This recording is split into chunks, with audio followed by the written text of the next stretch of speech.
Good afternoon. I'd like to call the Douglas School Committee to order at 4 o'clock on March 18th for the DESPA negotiations.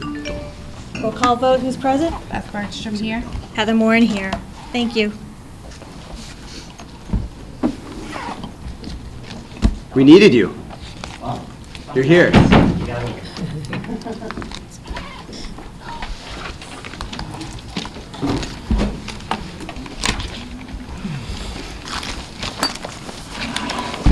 We're all called to order? We're good? Yep, Okay, we're good to all go. right. Hello. How are you? Good to see you all again.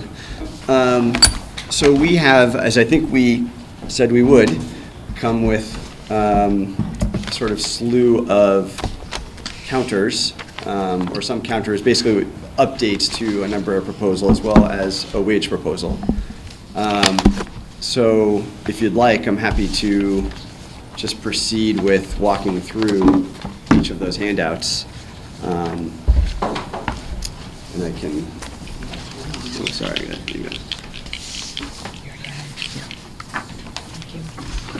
Thank you very much. Oh, actually, I'll take that, yeah, that's fine, yeah. So there's three documents that you'll be getting. One is an updated response document to DESPA proposals. One is an updated document of the district proposals, and then a third is information pertaining to the wage counter or wage proposal. I'm going to go through first it looks like this. It's the DESPA bargaining proposals. Sure. And I'm just going to go through the various updated responses in terms of things that we had talked about last time and things that we had spoken about and have an update for in terms of where we are on those various language proposals. So the first one is the staff safety and health. And let me just set aside this piece for a second. We didn't get that one yet. Oh. Okay. Oh, you just handed out this one? I just handed out that one, Ah, and okay. this one, Let me that take them in one. reverse order then, because it's actually probably a better way to do Yeah. it. Thank you, yeah. So this is an updated document on our proposals, and I'm glad I'll hand this out first, because one of the things that we wanted to sort of convey today was hearing what you guys had talked about in terms of the importance of that language proposal in terms of safety and health and kind of the ways that you guys wanted to be supported. So we had some discussion about that, and the approach that we want to take, or we're thinking about, what we want to do in terms of a proposal is here, you'll see the change, which would be to have training the beginning of the year during the orientation period. So job-specific training will be provided to members of DESPA the week preceding the start of the school year. As you can see, it says new for 318, that's a new proposal. So the idea is that there will be training specific to these issues provided to staff. It may change from year to year because the issues may change from year to year, right? But it allows time carved out for training to staff to address these issues. So that's the approach that we'd like to propose to you in terms of providing training, which we always think is a good idea, but training specific to the issues that are coming up in this, in this area. So how much training? Do you mean the amount of time? Yeah, well, because the work year already has that new staff may be required to attend for additional 2 days. But then for job-specific training, is that 6 addition hours? to- Is that 2 days for everybody? Is it 3, like, what's Greg, you want the? to touch upon? So what we're looking to do is have an overall training around different prompts to engage students, the wait, the help, or the support prompts, as well as the signal and trigger, so to identify things, be proactive instead of reactive. That takes approximately about 6 hours to go over all the material and have an opportunity to practice it out, role play, and that sort of thing. So that piece would be one, and I think that would be good for general training for all pairs and ABAs. And then looking at job-specific training, That would be differentiated between inclusion or program. So how you address instructional practices in a program might look a little different than an inclusion classroom. So that would be an additional, roughly between 4 to 6 hours. So we're talking about 2 days. 2 additional days of training. Okay. Thank you. And we left it open because as the needs of kids change and programs change and profiles change, we didn't want to pigeonhole into one specific training, so we would adapt based off of the profile of student we have and teachers are serving. Yeah, and that makes a lot of sense, and that's how, I'm not saying the group agrees necessarily, but that's how a lot of districts do it, but it's just important to have, especially for folks who are working, 2 or 3 additional jobs, it's really important to be able to know how many days of work they're expected to do prior to the start of the year. And the other thing I just want to add is, it's certainly something we're still open to dialoguing about, right? I mean, you folks had brought up some points, and we've kicked them around a bunch. So to the extent that you have other ideas, we're open to listen to them. But Thanks. This was the approach. So I think that's that for that document. And then we have some just updated responses. Oh, we can do wages next if you'd like, sure. Yeah. Right, we'll do wages next, and then we can. Sure, so on this one, you have the personal leave document as well. We talked about this a little bit last time. There had been a correction that the district made about the .6 days of accrual. But at some point, in I think late 2022, early 2023, the district and the union had, I believe, has reached a tentative agreement to just do lump personal days at the beginning of the year. That had been part of our proposal. Were you able to look into that further, the language that we Joanna sent provided? me the written proposal, but Yeah. nothing that was ever signed. Right, and that written That- proposal, I believe, was provided by your team. We just hadn't, Yeah. Okay. That Signed was it. sent to me, and, But it was never signed, okay, and correct. so that's why when you presented the .6, I wasn't sure where that came from, because that was not in our discussions. Our discussions and what we had agreed upon was that form that I forwarded to you. I'll look to see where that came from. Yep. Yeah, the .6, as I explained, when we first noticed it, it was just a typo. Should have been a .6 instead of .5, in order to make it calculate properly. yeah, and we Yeah, that's all understand that was. piece of it. but Yeah, there's that was all. That was all. Just That fixing that. other Yeah. agreement that we were Yeah, looking yeah. for. And everybody understood at the time, and then they were fine with that part, just that part there. Yeah, Yeah.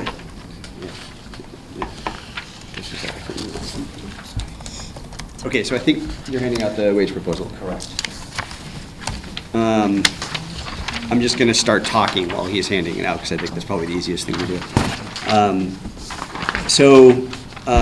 You'll see here in front of you what is the district's initial wage proposal.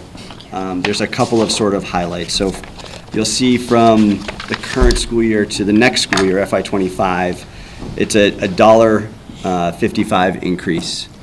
And then 2.5 COLAs in the out years, years 2 and 3. And I'm going to mention a couple of other things relating to this in a second, but what I wanted to sort of highlight was, again, this was something that we wanted to respond to in terms of you folks saying that sort of the 2 biggest issues that you highlighted so far was the health and safety and then the wages. Well aware that the MTA has a living wage campaign. That's something that's statewide and going from district to district. But the reality is that in any district, like Douglas or elsewhere, they have, financial responsibilities. Having said that, this is really a desire to put forward a very significant opening step to demonstrate the seriousness with which the district wants to approach the wage discussion, and show that, this is, it's movement beyond just kind of like a demonstrative first proposal, right? So if you're looking at the percentages, I think it's an average of 6.13 between all steps. The percentages break out to an 11.46% on the first step, 3.55 on the second step, and 3.39 on the third step. You'll also see that there's the introduction of a super step, 3% increase for the super step. So that's something that the district wanted to be able to offer for those folks that have been here for a longer duration, in order to be able to provide something to those folks who have been here for a good amount of time, or the amount of time to get there. There's also the introduction of a little bit of a different grid. So it's broken up between non-degrees, and then you'll see the associate's degree and then a different bachelor's, master's degree track, right? So we now have 3 different tracks.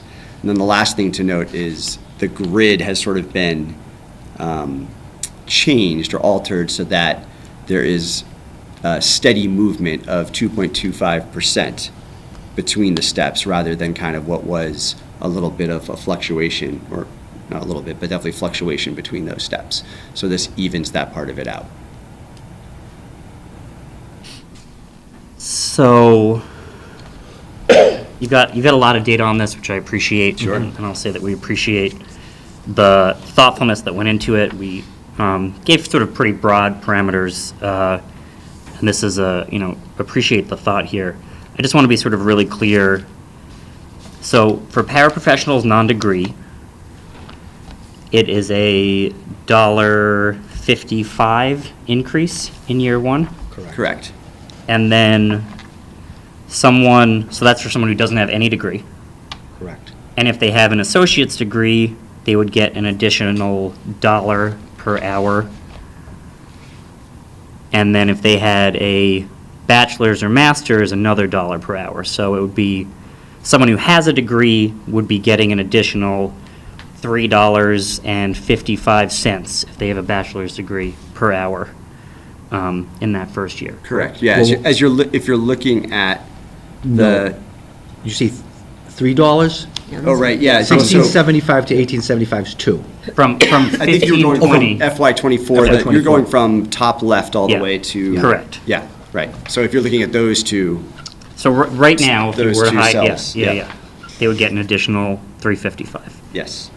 And then for ABAs, a non-degree ABA would receive an additional $2.49. And you're doing that same exercise, going from Yeah, the going the over FY it, sorry, '24 $2.01, is that correct? I'm sorry, say that again? So it's from 1751 to 1950, Oh, yeah, $2.01. yeah. I can't believe we're all going to I figure out. agree with that math. Yeah, I hope yeah, I'm yeah. right. And then from 1950, It's $1.99. pull up a calculator. right here. $1.99. Oh, yeah, it's the other way around, right? $1.99, thank you. Thank you. Yeah. Without the spreadsheet open, I can't do math. But then on the other, so then the difference between that and an associate's degree, 1950, is $3.75. From 1950 to 2325. And then an additional $1 for a bachelor or master's degree if you're an ABA. I'm not sure I followed that one there, because I think you went from, you were starting in FY '25 on that one, whereas when you were looking at the non-degrees, you started when FY '24. Oh, I see. So FY '24 for ABA with associates, they're getting an additional $1.99 on their FY '24 rate. Is that correct? So say that again, James, please. ABA associate, Yep, FY '24 to FY '25, step 1, an additional $1.99, $1.62. $1.62. It's a 23.25 minus the 21.63. Thank you. The $1.99 was the ABA non-degree Okay, from this year to next year. okay. Can I Yeah, interject yeah, there sure. just in case, just to make sure we're all on the same page? So if someone's currently in FY '24, Mhm. on step 1, like say on the, let's use a paraprofessional associate's degree, so in FY '25, they would be on step 2. Right. Yeah, okay, just want to make sure that that's what you're looking at. Yeah, just looking at sort of straight wage comparisons. So I guess okay, I think I understand that. We'll have to look at the spreadsheet. We also have to Yeah, look at the I spreadsheet. know you got to digest it a little bit, but To your knowledge, do you know how many staff members would be eligible to advance based on the degrees that they hold? Kimber Warren, FaceTime. I don't have that at the ready, but Paul may have it.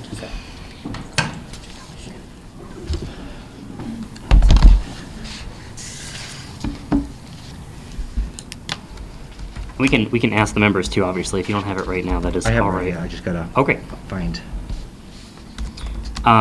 So while you're looking that up, right now, right, there are only 4 steps.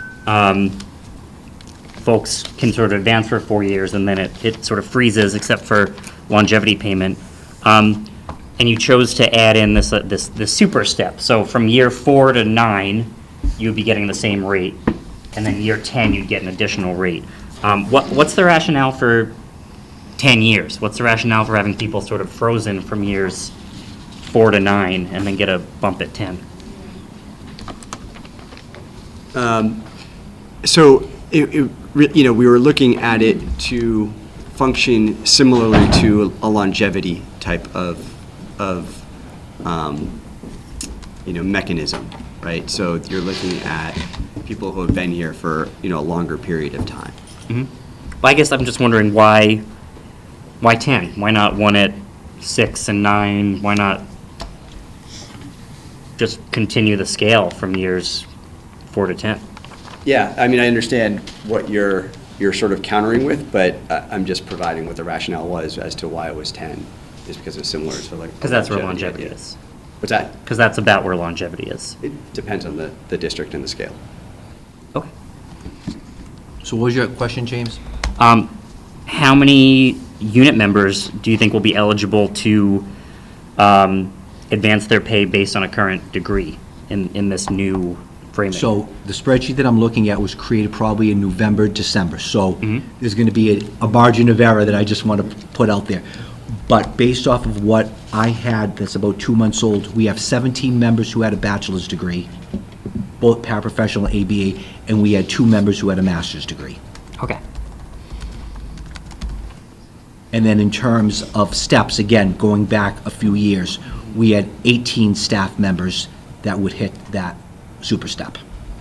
Okay. No, I take that back, sorry, 10. Sorry, I combined 2 numbers. We had 10 members who would hit the super step. Okay.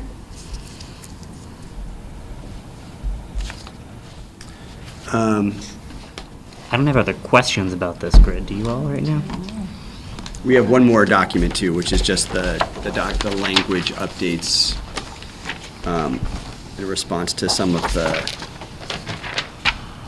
your proposals. Sure. And it's proposals that we had spoken about last time, at least in part, and then had some more discussion with on our end. So I know it's being handed out, but Thank you so much. okay, so I'm just going to go through, you'll see where, it denotes the 318 counter. So if it doesn't have that, then the response from last time is otherwise unchanged. So the first one is in 1, staff safety and health, on the proposal regarding an injured staff member having additional support and medical attention beyond what's available in the building. So the counter is, should an injured staff member require immediate medical attention and as a result of being injured at work beyond what is available by the school nurse, they shall be given immediate release time without any reduction in their pay or their accrued sick time for that day. So somewhat similar to what had been proposed. And then if you look at, 1D, we had talked about the SNLA aspect of this, and we've had some more discussion, and we are rejecting that at this time. Okay. And then we had some discussion about the staff safety equipment, so that's number 3 on page 3. And so we have a counter on 3A regarding the use of PPE. And the counter is the district will provide upon request and in writing to the Director of Special Education and Student Support Services appropriate PPE, i.e. personal protective equipment, to staff. If such PPE is provided to staff, they must wear it at all times during the school day. So we just want to make sure that it's being worn if there is a need for it, an articulated need. And I think, and on 5A, the sick leave, oh no, there is one other thing I wanted, There's a couple other things I wanted to mention. Yeah, so 5A, we're rejecting the language regarding the 15 days of sick leave that had been proposed. We do have, oh, I'm sorry, yeah, we're holding on the 15 days, thank you. Let me clarify. So we're rejecting the notion of getting them all up front, accruing them like everyone else in the district, but holding on the proposal increasing from 10 days to 15 days. And then we have also a counter on the sick bank. So again, I think another thing that you guys had indicated was of importance. So we have kind of an introductory concept here, and I'll read it out loud. So in the event of a bona fide serious long-term illness requiring the employee's absence from work for more than 5 continuous work days, and if said employee has used all of their accrued sick time, other bargaining unit members may donate at the employee's discretion in writing up to 10 days to said employee in any one contractual year. The association shall make judgments on the granting of sick time based on demonstrated need. The superintendent may request medical verification discussion for any SLB usage of 5 days or more. If necessary, the superintendent may request a second opinion from an independent medical examiner. The cost of the IME will be borne by the employer.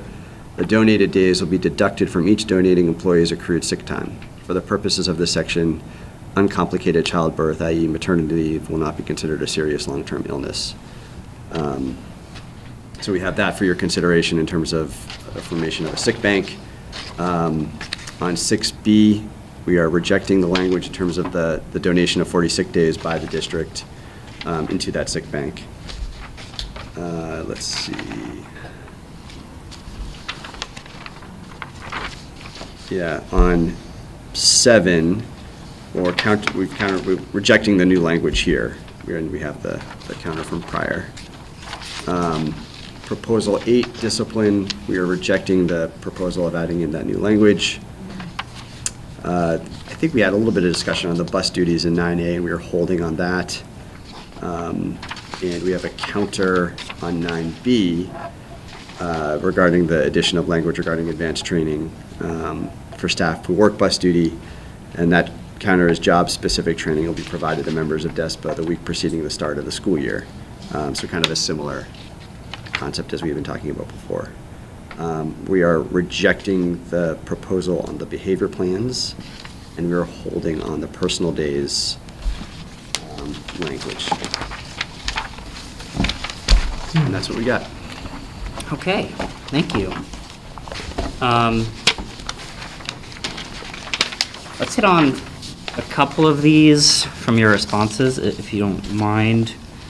And I guess first off, again, thank you for reconsidering the safety language. You know, we're not there yet, but we appreciate that you sort of listened and were willing to revise yourself somewhat. In the second page, 1C,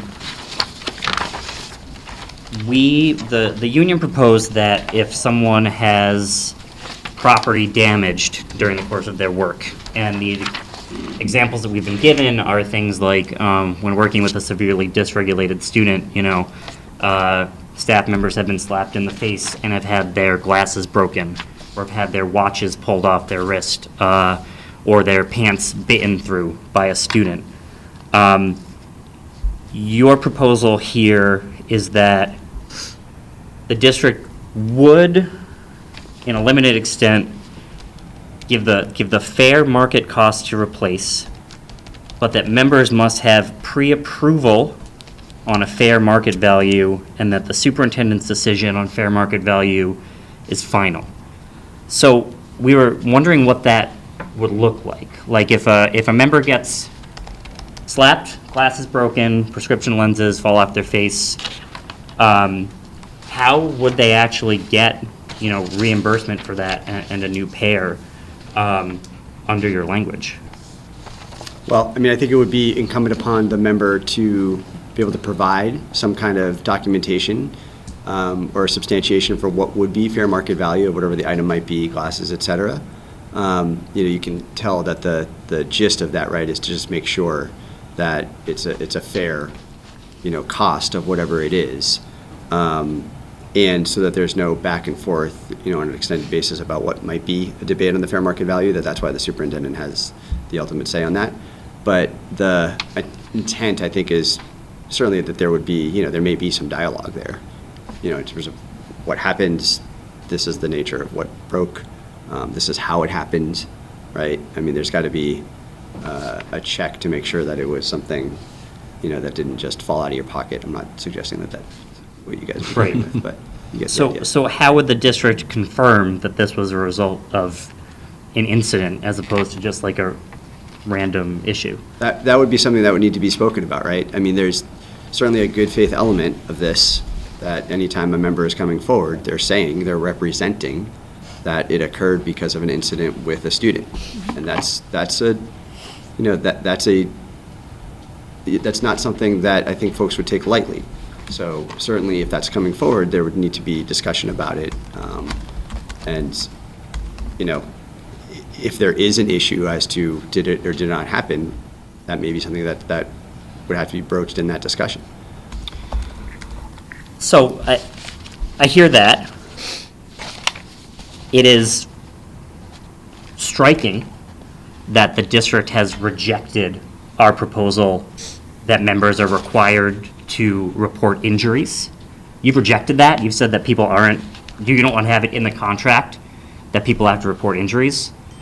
But you are willing to put in that people have to provide evidence, it sounds like, of some sort, that if property gets broken, that it happened during the course of their work and that they can get replaced for it. So, it is also frankly problematic because in my mind, and I think in our mind, in our initial proposal, if you get injured, whether or not your clothing gets injured, you report it, and the contract is the place to put these good, I think you called them common sense provisions, like if you get hurt, tell your boss. So it's just very striking, again, and frankly problematic, that we're saying that we've got to report if an item gets damaged, but not if a person gets damaged. And I think that we're going to be coming back with that, because it should be, if there's any sort of injury, it should be going to the district. You all should be aware of it. We should be able to work on it as a team to make sure it doesn't happen again. And then secondarily, if someone's articles of clothing or whatnot get damaged, that they get reimbursed for it. But if the district is willing to put a contractual provision for fixing broken glasses in the contract, we should have a similar provision for reporting injuries and making sure those don't happen again. The members are a lot more valuable here than their accessories. I'm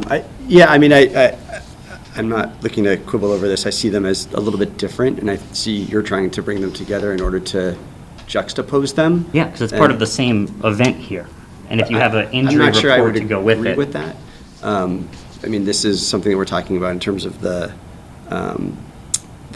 paying back or the fair market value of something. So you'll Right. reimburse me for losing my glasses, but you won't reimburse me for having to be out because I was injured by a student.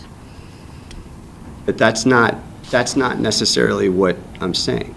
Well, that's what we're saying, is you're willing to reimburse for an item that's broken or damaged, but yet when it's a staff member that's injured, Remember, we had a counter on this that I mentioned earlier about the sick leave, right? So Yeah, I you've don't got- think that's a fair, way to sort of couch the way that we've done this. I understand the larger point that you're trying to make in terms of trying to draw a connection between these things. They're two different issues. They are two different issues, definitely. But it seems like the more important one for you is the material one and not the human one. And again, I'm not sure that I would agree that it's more important. It's something that we addressed because you guys had brought it up and we said we would think about it, so we provided a counter on it. And that's great, and again, we do appreciate it. It's just, we wish you had also given a counter about actual injury reports and logging those and, responding to making sure that people's wages. I mean, I appreciate it in those terms when you say, this is something that we'd appreciate you guys to think more about.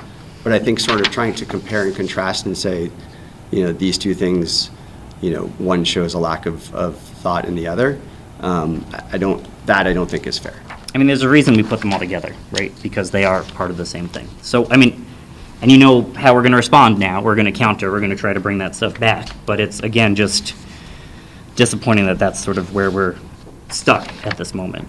And the same with sort of the next step, all of our proposals number 2, which was, again, to put in the requirements that if there's an awareness of problems with the facilities, that there would be a shared understanding that there's a responsibility from the member to report the issue and a responsibility on the other side from administration to report and address the issue. Those have all been objected. In 3, the staff safety equipment, I'll just say off the cuff that as it is worded, your language seems to imply that if someone is provided PPE, well, first off, that someone has to ask for PPE. And in writing. And in writing, which, who knows how quickly that would be responded. And they're supposed to wear it at all times during the school day. It's written like, if you work with a kid for an hour, you're supposed to wear your PPE all day long, when you're at lunch, when you're at break. Was that the intent, that if you're working with a student who's, a kicker and you've got to wear shin guards, that from 7 to 3, you need to have your shin guards on regardless of what you're doing? No, I don't think that's the intent. The intent is for the purpose that you requested it. Okay. So we'll work on that one.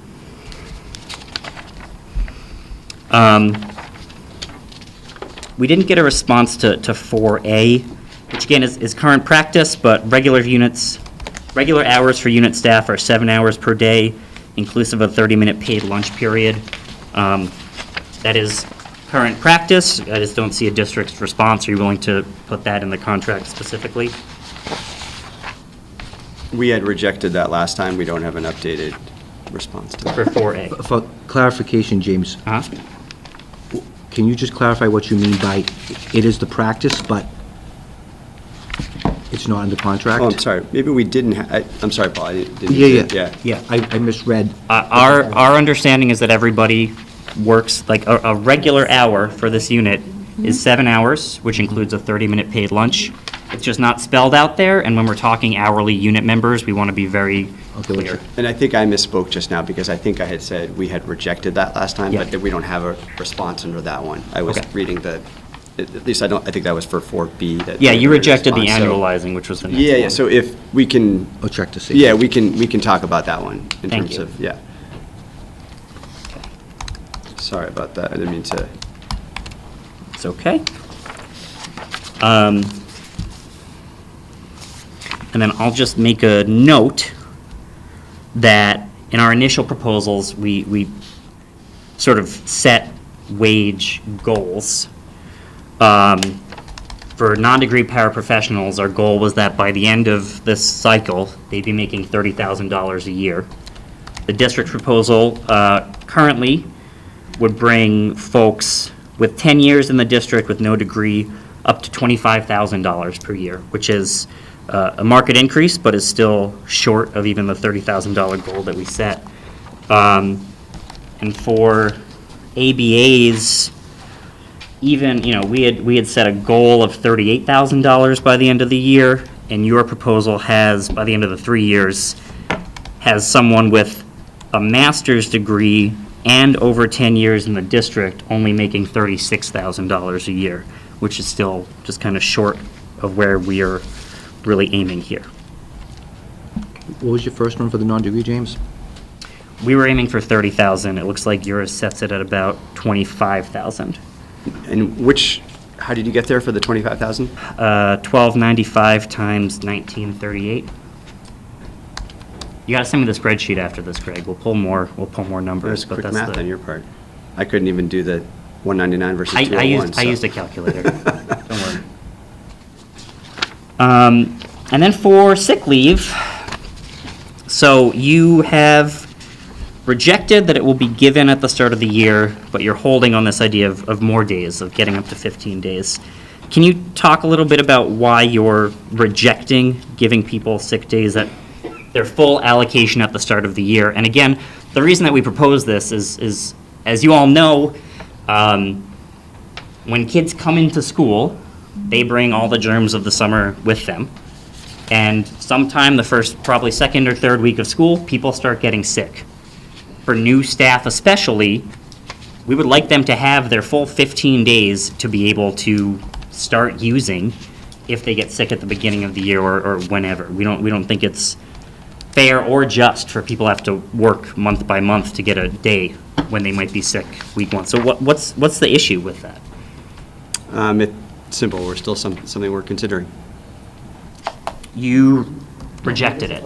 Oh, I'm sorry. I thought we were talking about the 15 days. I No. got the Nope. other 15 days. Yeah. Well, I was thinking about it in different context. No, so I don't know that we've had another explanation beyond what we may have talked about beforehand.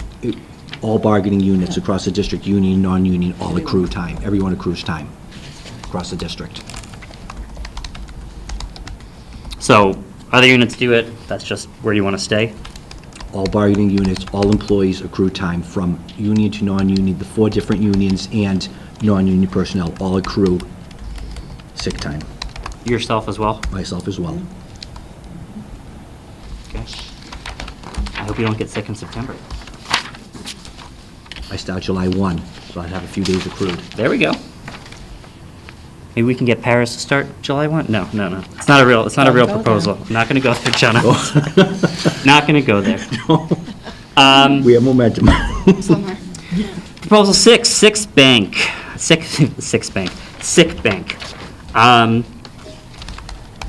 Similar to the personal day issue, in early 2022, Jana and DESPA entered into negotiations with the district to try to figure out sick bank language.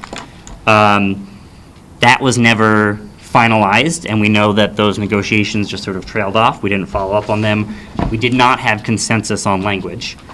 But there was a last offer from the district, and our full sick bank proposal was based on that offer with some modifications. It was a full, true sick bank where people would donate days year by year, and then if they got ill, they could pull from it. Why has the district decided that that is no longer your position, and that your position is now this sort of ad hoc sick bank based on when people get sick? We can look at that if there was some prior discussion about it, but this is just a starting off point that we wanted to get the discussion going on. Yeah, this is not. Yeah. Yeah. All right, so we'll send you the last full draft that we have from the district. I believe Courtney had prepared in 2022. Do you know the month in 2022? Do you know off the top of your head? No, I didn't write anything. Oh, it wasn't? I'm sorry, I It came apologize. from you guys, just, it was your Yeah. language. We'll get it back to you. August, maybe? But, you know, just as it stands, I'm sorry, can I just ask a question there? Yeah. Are you saying that you had sent something over in August of 2022? back and forth, right? Yes, we met and we had multiple conversations about this. So we put a pin in it. Got it. June, I have, You can look at it and get back to us, it's fine. Yeah, we'll It's pull up not- in caucus, but it's there not was urgent. multiple back and forth drafts between the union and the district. So, you know, this is a starting out point. Again, we don't want to throw away that work that was done, even though it was done over a year ago at this point. And there's just, I'll flag, there's just a lot of This- potential liability for all parties if we're just sort of doing this as an ad hoc thing, right? The question becomes, if someone is ill who is really well-liked, and they have an easier time getting sick bank days than someone who's ill, who's maybe a little bit annoying, and people don't want to give their days to them, right? We don't want people's health and their pay to be linked to sort of their social capital in the unit, and having it be this ad hoc thing where if someone's sick, God forbid they get cancer, they have to then ask for donations before they can get sick days. That's really tough and doesn't seem feasible. No, I was told, and this is what was agreed upon, that we would be organizing it, we were responsible for it. Participation in it had to be voluntary. We could not expect any employee, especially a first-year employee, to donate a sick time, that it had to be completely and totally voluntary. It needed to be done in writing on or before November 1st. I believe we pretty much copy and pasted with some minor changes the exact wording in the teacher's contract. I don't think we need to go too much more into it Let us now, caucus but, on it, please. yeah. We'll pull that up. At the very least, we should be working from those positions and not sort of tossing the whole idea out. The reason for the sick bank was because people were injured and had to use all of their vacation and sick time that they had accrued to survive through the time frame before workman's comp kicked in. So that was the reason behind the sick bank. We have a staff member that's been here 6 years and starts every year brand new because of her injury that she sustained in the building. Because she has to use her sick days She every had year. to use her sick days. Yeah, She had no choice. She's a single mom. yeah. Thank you. And then I suppose the next one, not the substituting, we'll talk about that, but proposal 8 on the top of page 6. The unit already has that folks will only have disciplinary action for good cause, like there's a reason for discipline. But we propose to make that clear that it'll be progressive discipline, that it starts low and escalates as necessary, and that the administration will not discipline a staff member publicly, which we hope happens anytime anyway. But why is the district rejecting that idea, that discipline should happen progressively in private?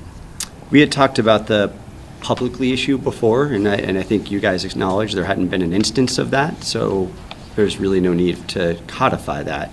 In terms of the discipline enacted being progressive, well, progressive discipline is already something that happens, yeah, and it's grievable, but also not every disciplinable infraction is equal. Right. Right? So if you're going to say it has to, which I think was the word you just used, start lower, that's not necessarily the case. So, if I'm hearing you right, you're saying that, and again, I'm just using her because she's next to me, if Jonna hits a child, which she would never do, there shouldn't be a small discipline for that, right? A large infraction should have a larger discipline to start with? Sure, yeah. Okay. Not every infraction is the same. Not every discipline is the same. And again, we've hit this a few times, right? Just because it hasn't happened doesn't mean that we don't want to protect it in the contract. So if a administrator were to discipline a staff member publicly, yell at somebody during a lunch block, would the district be okay with that, since we wouldn't have a mechanism to grieve it under the contract? That's not what I was trying to imply at all. Okay. Because again, if things are inappropriate and we want to have this sort of common sense understanding of it, we'd like that language in here. And we can talk about that more, but if we all agree, and it sounds like we may agree, that public discipline is not appropriate, I'm a little bit confused as to why we wouldn't just put that in the contract. Same with injury reporting. If we all agree that if you get injured, you should be reporting it, why not just put it in? Because the CBA is a place to address issues that may have already happened or reasonably could happen. There hasn't been an incident where this happened, or as you guys said, that you can think of where it's been something that's been of concern. And we'd like to make sure it stays that way. All right. Anybody on my team have additional questions about the proposals that came up here?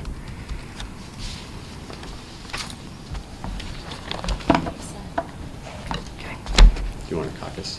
Do you have any, I guess, no, there's no updated responses for. We don't have any. We do have, we have I mean- some new proposals for You you do? all. Okay. Yes. So we can share those.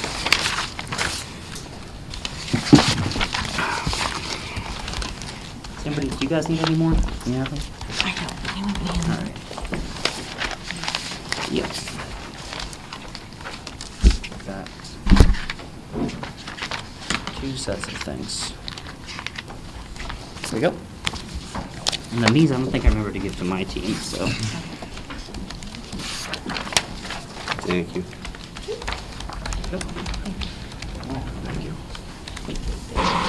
Do sort of an info sheet as well.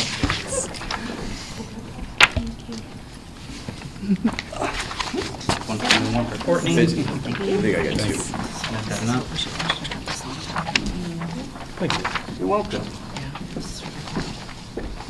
Okay, so I'd like to address this one first. It says worksheet to prevent employee injury from student behavior.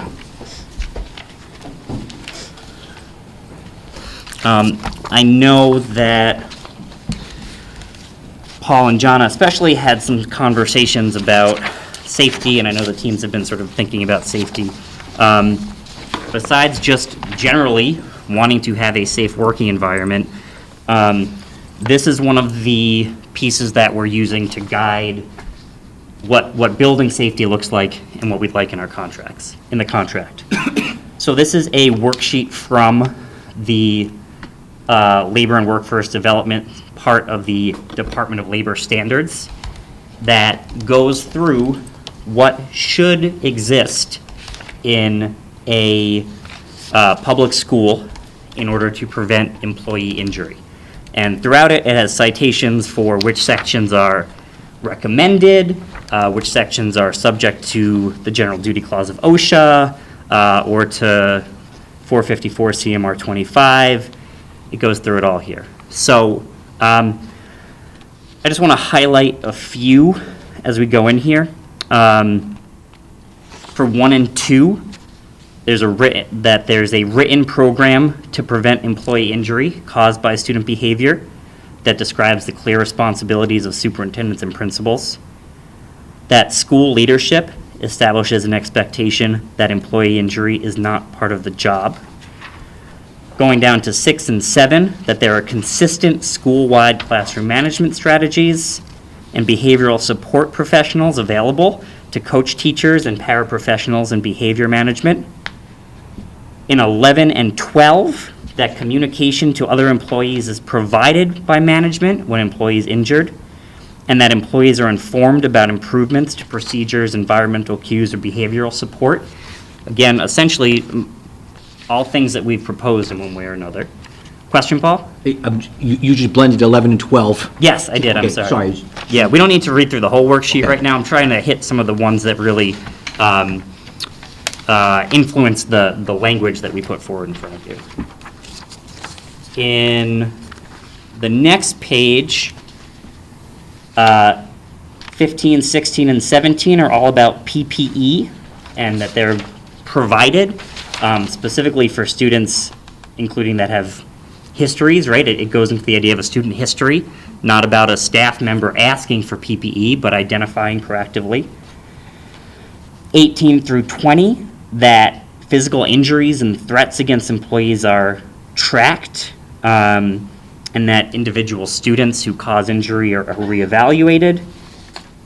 The 21 through 25, it sounds like we're starting to make progress on that regarding different types of training and retraining and restraint. And then in the end, this idea of recommended coordination with law enforcement, regular labor management meetings, and then annual program reviews for safety. Again, right, as we work on our responses to the safety pieces, and we're going to be going back and forth here, please just take a look at this, and, you know, all the references are in this document, but especially thinking about your counter a minute ago for personal protective equipment, right? It is just not in compliance with OSHA, and it's not good practice to have people have to ask in writing for something to keep them safe, right? If we have identified a student, and they exist, who are injury risks, then we should be preventative and proactive about that. Is this one cohesive document, or is this document put together from these 3 different references? This is one document from the DLS. It has weird-looking check boxes, because I tried to make it an interactive document. So the check boxes that aren't where they should be are from me, but everything there, otherwise, all the actual content is from the Department of Labor Standards. It was first presented, I want to say, about a month ago at a public sector school safety conference that they put on. It's their guide, it's the state's guide. We just use it and take inspiration from it. Thank you. You're welcome. All right, and then we have a few proposals that are sort of in line with this. The document starts with proposal number 12. Proposal 12 is a new article that we would like to add regarding student removal if necessary. And the concept is that if a student's behaviors are seriously disruptive, the staff member may send that student to an appropriate administrator. If the student refuses to comply, the administrator will be notified and appropriate action will be taken to remove the student. And then this is sort of the key part, that students involved in a physical assault against a staff member shall not be returned to class until a meeting between the staff member, parent or guardian as available, and administrator is held, and the consequences to the student for misconduct and support to prevent future issues have been determined. We have had a lot of reports from membership who work with difficult students that they have experienced threats, they have experienced physical violence, some coming from facets of a student's disability, some just coming from students who do not have a disability but have emotional dysregulation. And we've heard repeatedly that there is not enough communication between the individual educator, the administration, and then the student's home support networks to keep the student regulated. So that's sort of our attempt here, that if anything ever gets that difficult, that dangerous, that painful, that we're making sure that a conversation is had between sort of the whole team before that student is back in the classroom. This also goes with the request for behavior plans to be provided to all staff, which you rejected earlier, so we will be coming back with that one as well. Our proposal 13 is not about safety, for once. This is about transfers. There's a very small article currently in the contract regarding transfer, and we would like to replace it with the following: that we recognize that frequent transfers interferes with student learning. When the administration determines that a transfer should take place, the principal will ask for volunteers. If no one volunteers, the least senior employee will be transferred, and someone who's transferred will be given at least 2 weeks' notice. And that if a mid-year transfer is necessary due to outplacement, population changes, etc., the district shall make every effort to maintain the employment of an ESP whose assignment must change. And if there's a reduction in force, it follows the reduction in force procedures.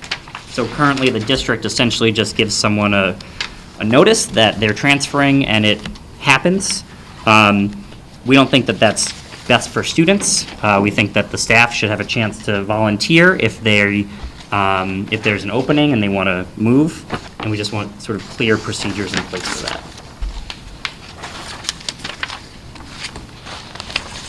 Proposal 14 is another new article. We would like to add an article about stipends. currently, unit members and other individuals are able to apply for the stipends in the Unit A contract. Those rates sort of govern everything. We would just like it to be specific in the unit, in the DESPA contract, that is the case. So we want to put in that they have access to the stipend positions there at equivalent rates of pay, and that if a unit member is placed into a stipend position, which may include a reduction in teaching load, their workload shall be reduced by the noted amount without loss of pay.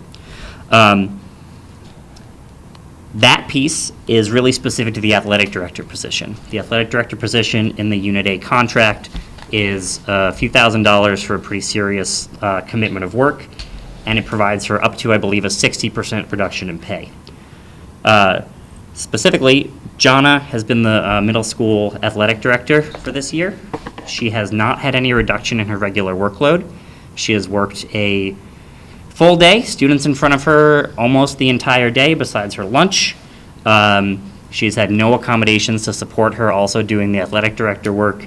And actually yesterday, she finally had to resign as athletic director at the middle school level due to the fact that it is just a massive amount of work, and she was not receiving any reduction in her workload otherwise, which was in the Unit A contract, but she was told that she would not be able to have because she was in a different unit. Obviously, that's not a great situation at all. We'd like to fix it moving forward. I know it's been tough for you. Do you want to say anything about that, or not right now? I submitted my resignation this morning as athletic director. Not something that I wanted to do. This is the job that I have wanted. I felt it was important. I've been part of Athletic Boosters for over 12 years. Probably the hardest thing I had to do was submit that resignation, but that resignation is because I'm not being heard and I'm not being supported, and I won't do this anymore. So Mr. O'Brien handed me my resignation back. He told me to come back and see him tomorrow morning after 24 hours, and I will hand him my resignation back because I can't do this anymore. Thanks, Jonna. Sorry. Thanks. Yeah. I'll be frank, changing the language in the contract isn't going to fix that overall issue. There have been a lot of chances to fix it, but at least it'll move towards that and move towards a clear understanding here. The second piece of that is that unit members who directly work with students who routinely require physical intervention, such as diapering or physical intervention for disruptive behaviors, will get an additional $4 per hour. Similarly, some students have more severe needs. They may be 16-year-olds who need diapering support. They may be 12-year-olds who are runners, who are hitters. If a paraprofessional or an ABA is working to support those kids with severe needs, we believe that they should be compensated additionally for it. Moving on to proposal 15. There's an article currently that just says building representatives. We'd like to change that to union rights and expand it slightly. One, just to note that the union will give the employer a yearly list of building reps and change it as appropriate. Currently, it says immediately after their designation. That might change depending on the year. We just think yearly is easier. And there's currently a clause that if necessary, a monthly meeting will happen. Paul, I believe, reached out a month and a half ago or so now, requesting that monthly meetings begin to happen in the buildings. They have begun, and we appreciate that, but we think it would just be best practice to have in here that building representatives will meet with their principal once a month, and that a monthly meeting will be scheduled between union leadership and the superintendent. Doesn't have to be a long meeting. It can be at the discretion of the buildings and the individuals, but a check-in on labor issues, give a heads up of anything coming up, to just head off any issues that are happening.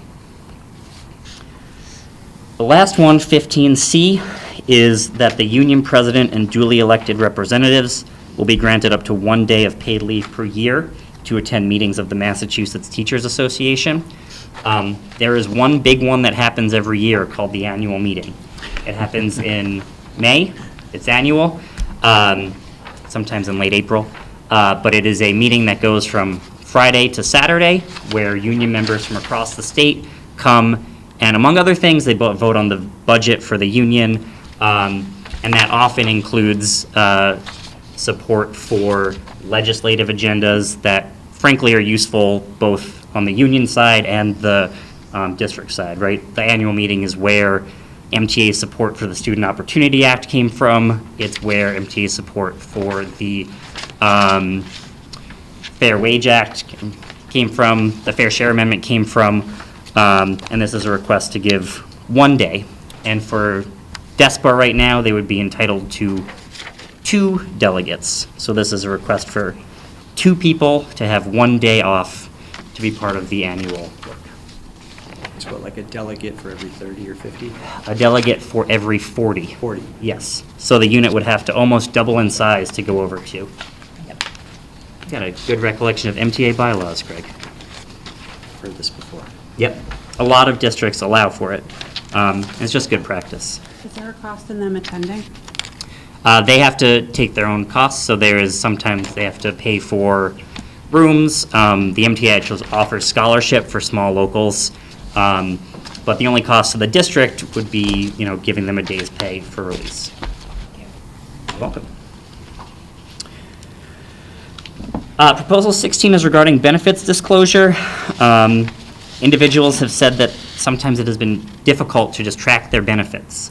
So we would like to make sure that every year, at the end of the year, an employee gets a status notice, a letter in writing and electronically, that just says how many years of service they've had in the district, their sick days used in the prior year, their total accrued sick days, their expected step and pay for the next year, and their expected assignment for the next year. Any of this information people can currently get by asking Human Resources, but there's been just a big request from the membership to just sort of have this given to them yearly, so to help them all sort of keep track of where they're at, especially if they remain accruing days, because it can be difficult to sort of track accrual versus usage. And this is something that's kind of half already in place, but what we'd like is the years of service, the sick days, and the total accrued sick days. That's not something, and we've been told that iPass is not updated, so we don't really know what we have or don't have. We just had a meeting on Power School last Thursday at 2 o'clock to discuss that very thing, so, Awesome. yeah. And then proposal 17 is for Article 26, the duration. Currently, the duration includes like a timeline for notification for restarting successor agreements. We'd just like to keep it simple. We'd like this to be a 3-year agreement, which I think we've already discussed, and then just replace the existing sort of timeline for, with saying either party may initiate bargaining for a successor agreement via notice during the final year of the agreement. And then the rest of it is just sort of what's in there already above the signature.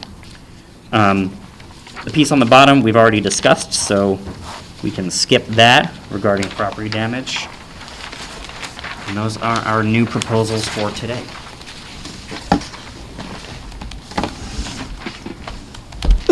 Any questions from the district side or anything I missed from our side? Not that I have. We caucus, we may.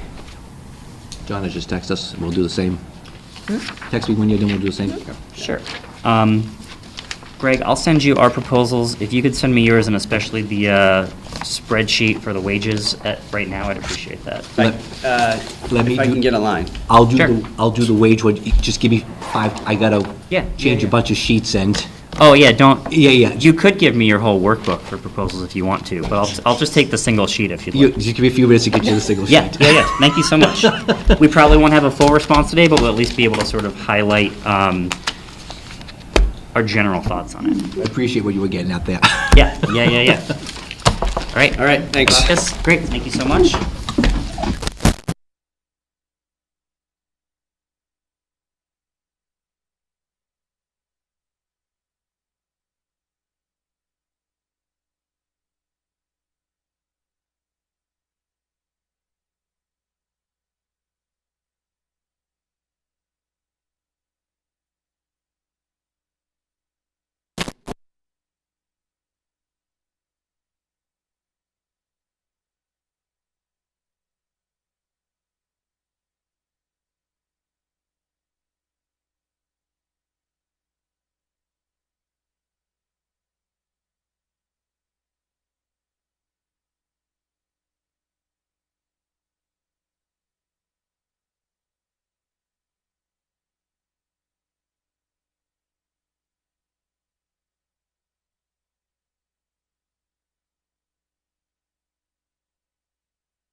Okay. Thank you. Awesome, thank you so much. Oh, yeah, that's true. Well, there you go.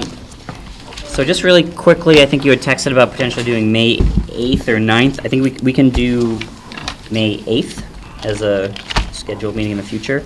Is that 4 o'clock on May 8th? Yes. Sounds good. Okay.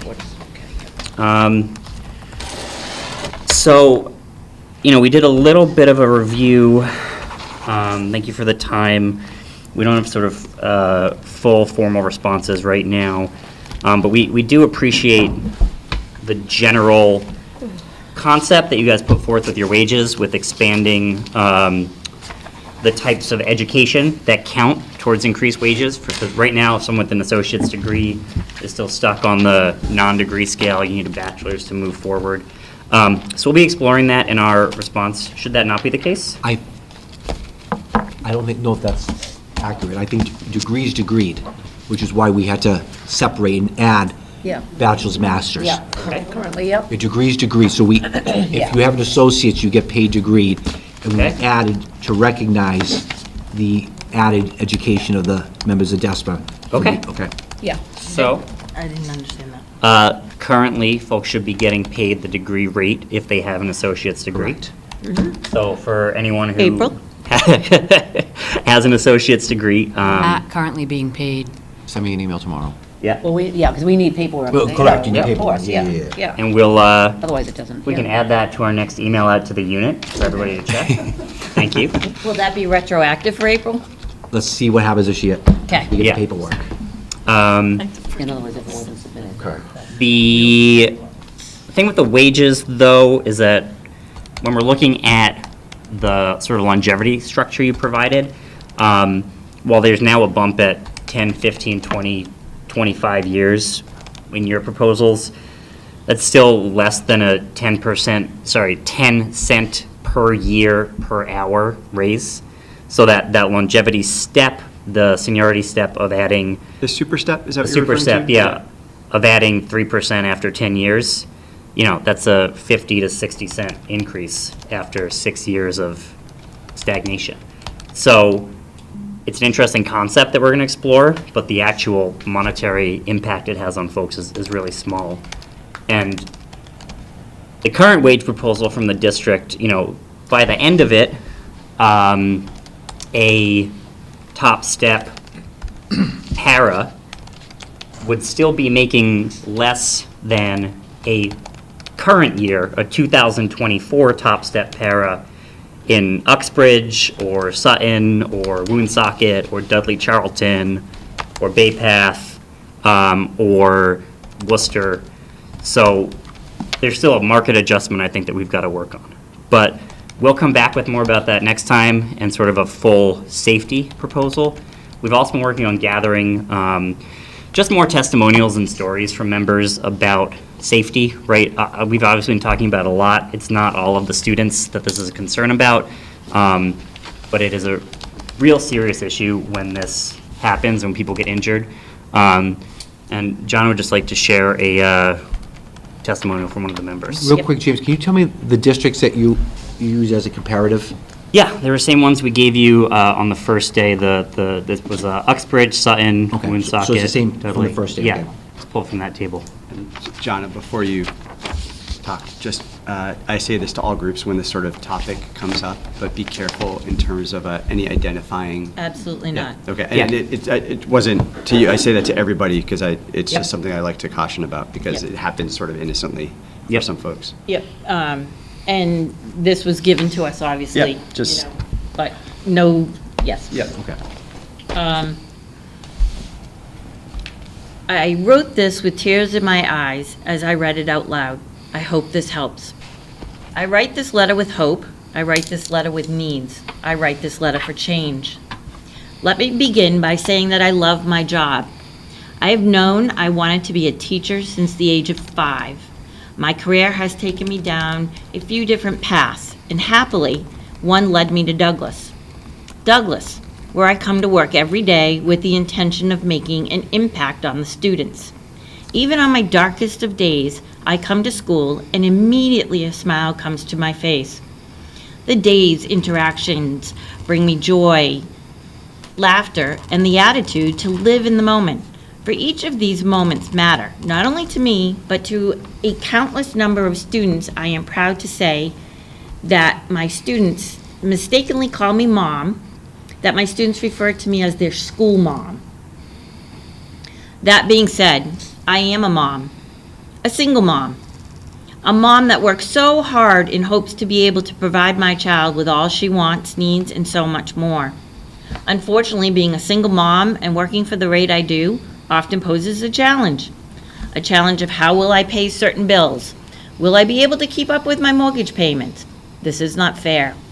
I should not have to worry about these things. 2 years ago, I faced the toughest challenge of my career in being placed with a student that had needs beyond my control. It was my pleasure to be chosen to take work with this student, a student that needed, if not anything more, than to feel he could trust someone, to feel loved. And I loved him, still love him to this day, and always will. After months of fighting for the support needed, I sometimes came to work afraid. I was afraid of what could happen. I was afraid for their well-being, and I was afraid for my safety. Each day was one of uncertainty. On this one day, where we were completely understaffed, my support team was all absent, I came in knowing that something would go wrong, and it did. I sustained an injury that was not done with malice, but an injury due to issues beyond control. I had to be removed by ambulance and ended up with a concussion. The concussion sustained was something that would unfortunately keep me away from my job for not just a week, but a couple of months. During this time, I received workman's compensation. Workman's comp that I had to then use all of my sick and personal time to cover the other hours. I felt punished for being injured. I still do. I worked for the school system for 6 years at that point, and I lost everything. So, because I was injured, under no fault of my own, I begin each school year as a new employee. I have to struggle to decide what is worth being out for. I have to struggle knowing my absences could lead to me not being able to pay my bills. I deserved better. We deserve better. We should not have to fear our duties. We should not have to fear not making ends meet. We deserve to feel safe. We deserve to feel comfortable in our finances. We deserve to be appreciated for the amazing things that we do on a daily basis. Please help us make these small asks a reality. Thank you for your time. Thanks, John. You're welcome. Thanks. Thank you. Okay, so I see that we're at 6. We'll see you on April Fool's Day. See you then. Yeah, all right. Oh, Thank we you. have to do one thing, right? Yes.